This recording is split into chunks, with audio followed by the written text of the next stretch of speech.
परायों से इतना मिला, प्यार मुझको परायों से इतना मिला, अपनों से न बाकी है कोई गिला। हर चुनौतियों में दो हाथ सामने किए, आंधियों में भी जलाए हैं बुझते दिए, आंधियों में भी जलाए हैं बुझते दिए। सम्माननीय मुख्य अतिथि माननीय रामलाल रौतेल जी, एक बार उनके नाम का जयकारा हो जाए। सम्माननीय रामलाल रौतेल जिंदाबाद, सम्माननीय रामलाल रौतेल जिंदाबाद। धन्यवाद।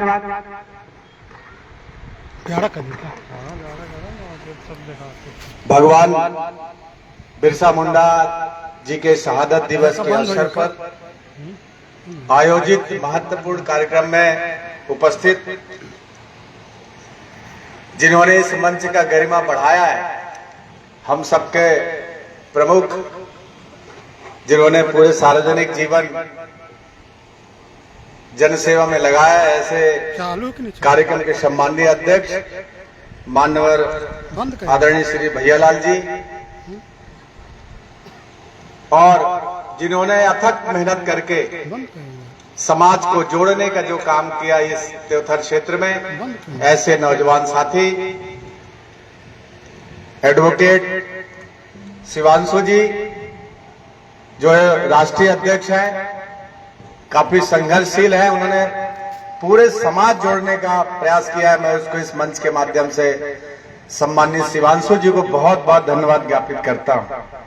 हमारे बीच डॉक्टर वंशराज जी, मैं समझता हूं कि शिवांशु जी के मार्गदर्शक हैं, हमेशा उनके मार्गदर्शन में ये काम करते हैं। सम्मानित वंशराज जी हमारे बीच उपस्थित, आदरणीय रामलाल जी जो एक्स आर्मी के हैं, हमारे साथी आदरणीय राम अवतार कोल जी, ब्लॉक प्रमुख सोनभद्र, सम्माननीय महेंद्र कोल जी, आदरणीय सरोज कोल जी जिनका क्रांतिकारी विचार हम लोगों ने सुना, आदरणीय विकास कोल जी, मान्यवर श्री जयप्रकाश कोल जी, आदरणीय श्री वासुदेव जी, सम्माननीय श्री प्रभात जी, आदरणीय श्री शिवम कोल जी, मान्यवर श्री ब्रजलाल कोल जी, डॉक्टर सीएल रावत जी, आदरणीय वासुदेव जी, मान्यवर महेश जी, आदरणीय बंसलाल जी, सम्माननीय भाईलाल जी,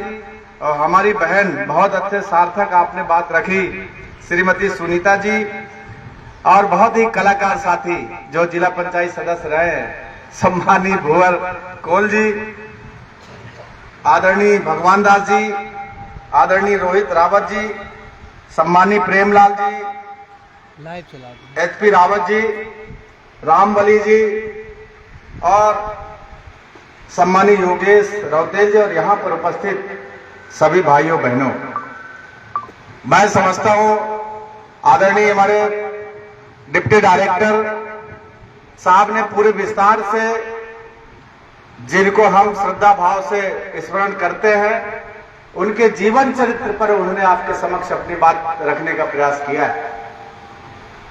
सब लोगों ने उनके जन्म से लेकर, शिक्षा से लेकर, संघर्ष के गाथा को इस मंच के माध्यम से वर्णन करने का प्रयास किया है। आज ये मंच पर बैठा हुआ हमारा समाज जो काफी प्रबुद्ध, समृद्ध और शिक्षित समाज है, यहाँ पर निश्चित रूप से सबके चिंता है कि समाज के विकास होना चाहिए, समाज में शिक्षा का स्तर बढ़ना चाहिए, समाज की आर्थिक विपन्नता ठीक हो, स्वास्थ्य बेहतर हो, इस दिशा पे पूरा समाज चिंतित है। साथियों, आज ये कार्यक्रम का जो सार है, मैं बहुत समय आपका नहीं लूंगा क्योंकि सभी साथियों ने इस मंच के माध्यम से पूरी बात कह दिया।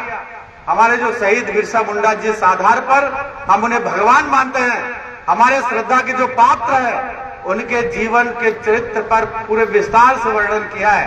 मैं आपसे सिर्फ इतना कहना चाहता हूं, निश्चित रूप से हर जो वक्ता है आपके समक्ष ये कहा है कि शिक्षित बनिए, संगठित बनिए और अपने कार्य शैली, व्यवहार, आचरण, संस्कार से समाज के जो अन्य समाज है उससे कंधे से कंधा मिलाकर चले, इस मंच का आपके तरफ अपील है। निश्चित रूप से आप सब बधाई के पात्र हैं।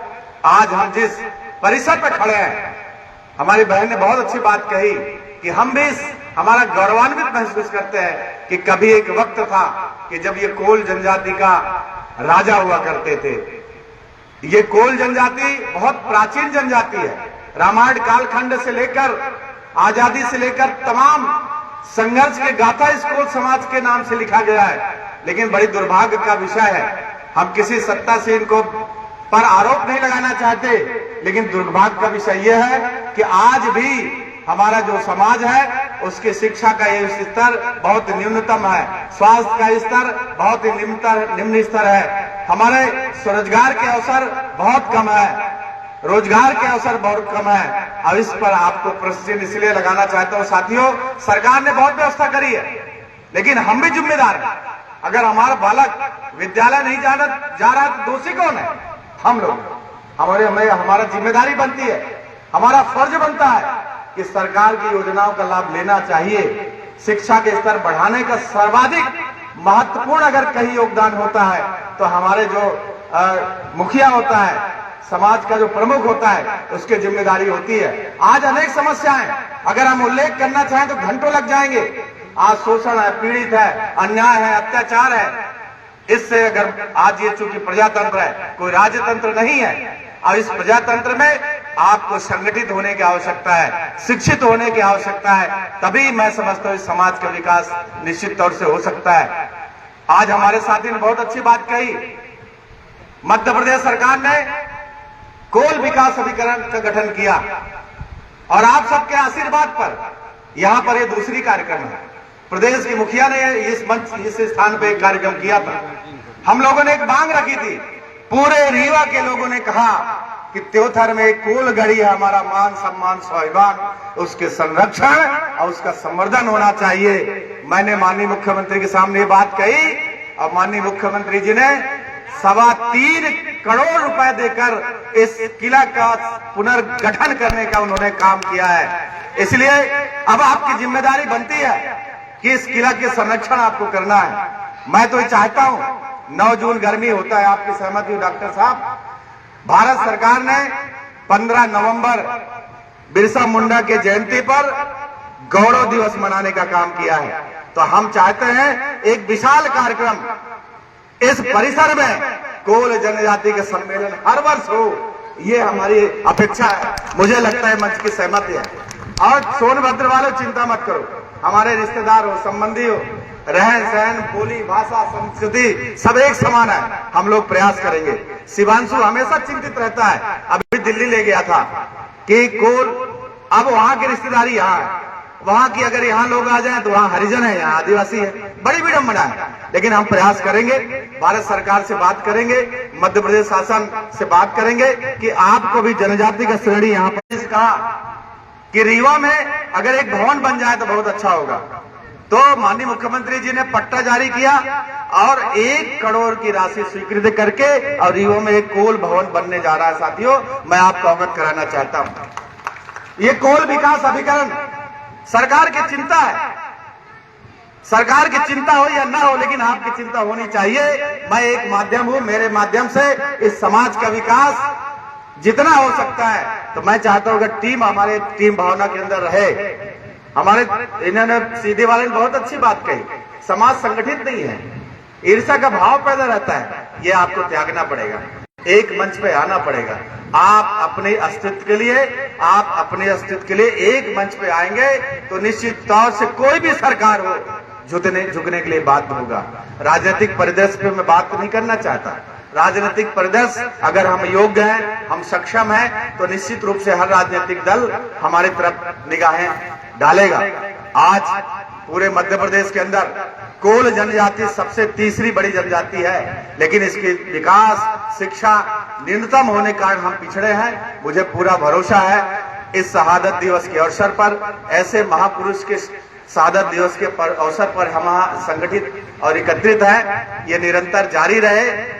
इसी अपेक्षा के साथ विशेष करके हमारे नौजवान साथी को, जिन्होंने बहुत अथक मेहनत करके ये कार्यक्रम आयोजित किया है, समाज को संगठित करने का प्रयास किया है, इस मंच के माध्यम से नई दिशा देने का प्रयास किया है। इसलिए मैं इस मंच पे गरिमापूर्ण मंच को सादर नमन करते हुए, आप सबको प्रणाम करते हुए मैं अपनी वाणी को विराम देता हूं। भारत माता की भारत माता की। बिरसा मुंडा अमर रहे, बिरसा मुंडा अमर रहे। बहुत बहुत धन्यवाद। धन्यवाद। अभी आप माननीय मुख्य अतिथि महोदय जी के विचारों को सुन रहे थे। कार्यक्रम अपनी अंतिम पड़ाव पर है।